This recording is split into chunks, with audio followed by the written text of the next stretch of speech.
What's up, people? What's going on? I hope everyone's been safe and healthy.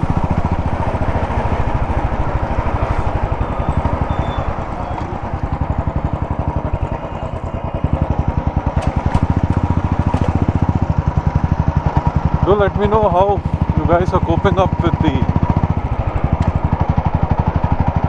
lockdown. I heard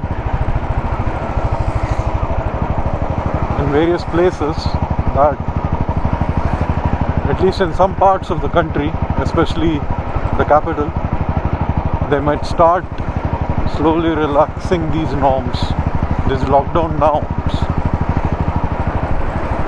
and then slowly start opening things up. I think there has been a significant reduction in the cases, at least in that part of the country. At least that's what the numbers say, I guess. So maybe that's why the government over there can afford, easing things up and let people get back to their daily routines.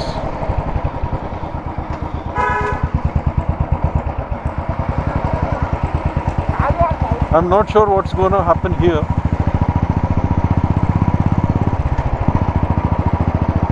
I heard in certain places that they might extend it till 7th of this month, but that could be a rumor because there is no word yet on that. So like yesterday, the weather is pleasant today too. I mean, it did get quite windy yesterday late night, and I thought it might rain, but that didn't happen. But monsoons will be soon upon us, at least in this part of the country. The temperatures are beginning to ease up, so that would be good. And I hope if the circumstances improve and the number of cases come down, maybe we could have an improvement in our living conditions as well. There's one thing a lot of experts are warning though. They're calling it lockdown fatigue. Staying cooped up indoors all day could lead to mistakes. So I hope all of you are aware of that, or at least make sure that those sort of things don't happen. Otherwise, all the hard work done will just unravel.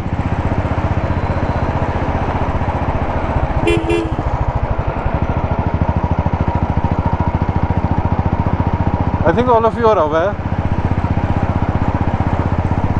there are going to be sweeping changes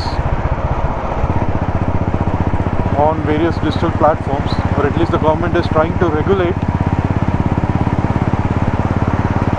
the digital platforms. I think there is a bit of resistance. I don't say a bit, I think there is resistance to the changes that the government of India is proposing. I think one of the popular messaging services has planned to litigate it. So interesting times ahead.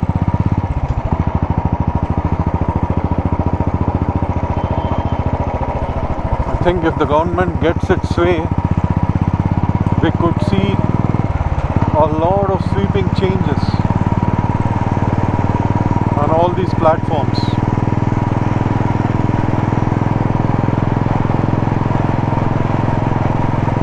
What do you guys think about that? I don't know how it will impact a lot of these YouTube channels.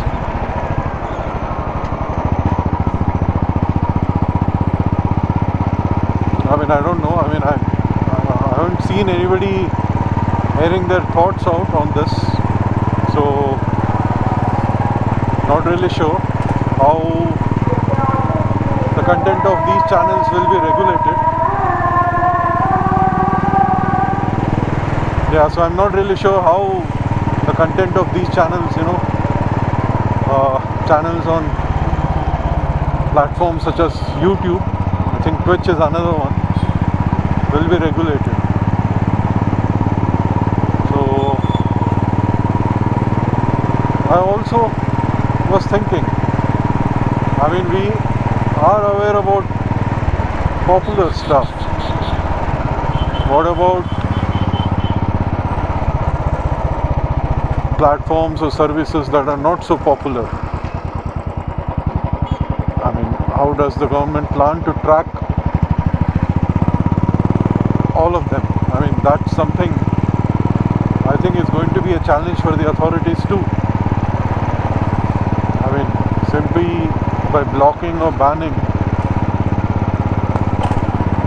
I mean, how are they going to cover the entire spectrum of various services or apps that are available?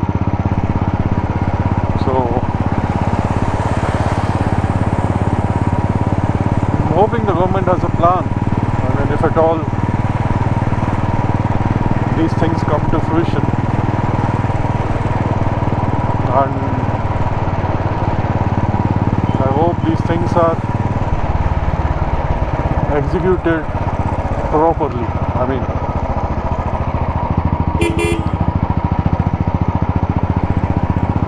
that's where all the crux is, right? Correct execution. Let's see. I think time and days ahead will slowly unravel how this plays out.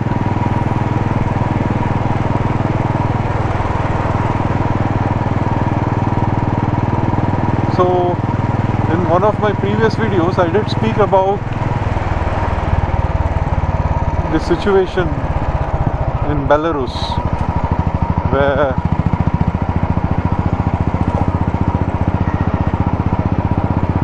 the dissident journalist was essentially forced out of an aircraft which was reportedly traveling from Greece to Lithuania. So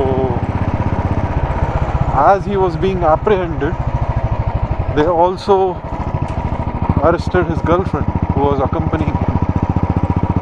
And it turns out that there is a recorded confession statement sort of thing from her, wherein she has confessed to a lot of things. Basically confessed to be one of the principal organizers or principal forces behind the moves being made against the local government over there. So there has been quite a bit outcry, especially from one of the opposition parties. As I said before, one of the contestants in the just recently concluded elections led the country after the elections. So in her opinion, I mean, I just read her statement. She believes that the statement made by the journalist's girlfriend seems to be made under duress. So I think if that were to be true, it's not a very good thing. It doesn't bode well. We do see a lot of things, where heavy-handedness play out.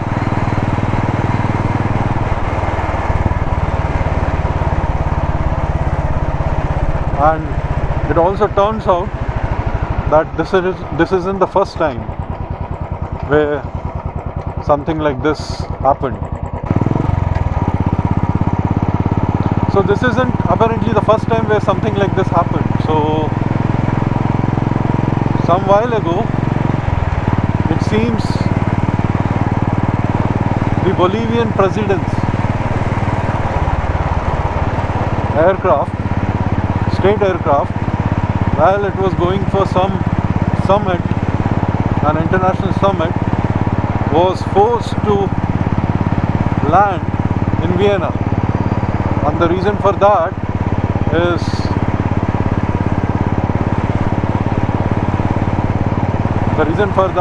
many in the European Union thought that the famous Edward Snowden was trying to escape in it. So ultimately they found that that was not true. But yes, it has happened to a head of state too. I mean, yes, they did not send a fighter aircraft, a military aircraft, to force the aircraft to land, but in essence the end result was the same. The aircraft was forced to land. So one wonders, if the head of a state experiences such things, then what are we? I think the forces that control a lot of things in this world,